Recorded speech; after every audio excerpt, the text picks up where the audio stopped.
I get asked by my clients all the time as they grow, is it time for me to hire a head of HR? Do I need a COO? Is it time for me as CEO to give up the reins of also heading up sales? And should I hire a VP of sales? Those are all great questions because your company will never scale faster than your leadership team scales.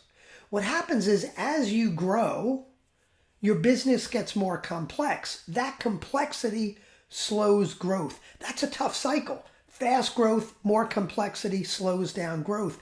The only way to keep that growth going and do it in a healthy, profitable way is to scale your leadership team. If you don't, what starts to happen is things fall through the cracks as the business gets more complex. It impacts client retention. It impacts employee retention. It impacts your profitability. It impacts your sanity. Now, the problem with that question, is it time for me to hire X, is that there's no magic formula.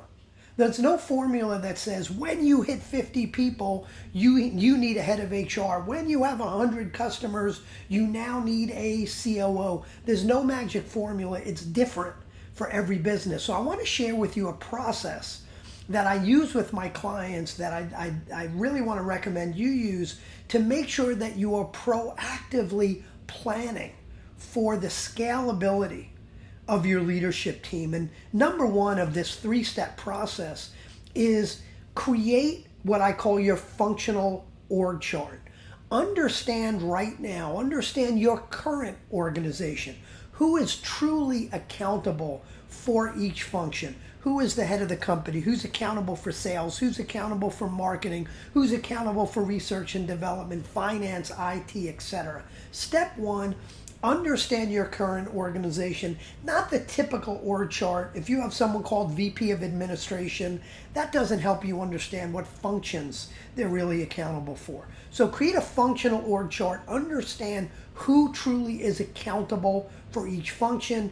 You may have people's names, and certainly will have people's names multiple times on that functional org chart because, especially as a smaller company, typically people are accountable for more than one function. So that's step one, create your current functional org chart. Step two is to create what I call a 12-quarter plan. A 12-quarter plan is with your future vision in mind. Quarter by quarter, what are the numbers that are going to get you there? Financial numbers like revenue, margin, net profit, cash flow. But just as importantly, sometimes more importantly, those non-financial numbers. How many products do you need to have at that point? How many clients will you have? How many new clients do you need to be adding?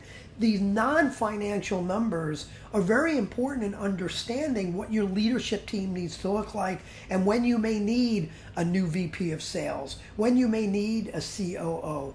Understanding as part of those numbers, how many people will you need to have in the organization in total at that point? That may drive a question like, when do we need a head of human resources? So step one, create your current functional org chart. Step two, create your 12-quarter plan in numbers. Step three is to create what I call a 12-quarter leadership team plan.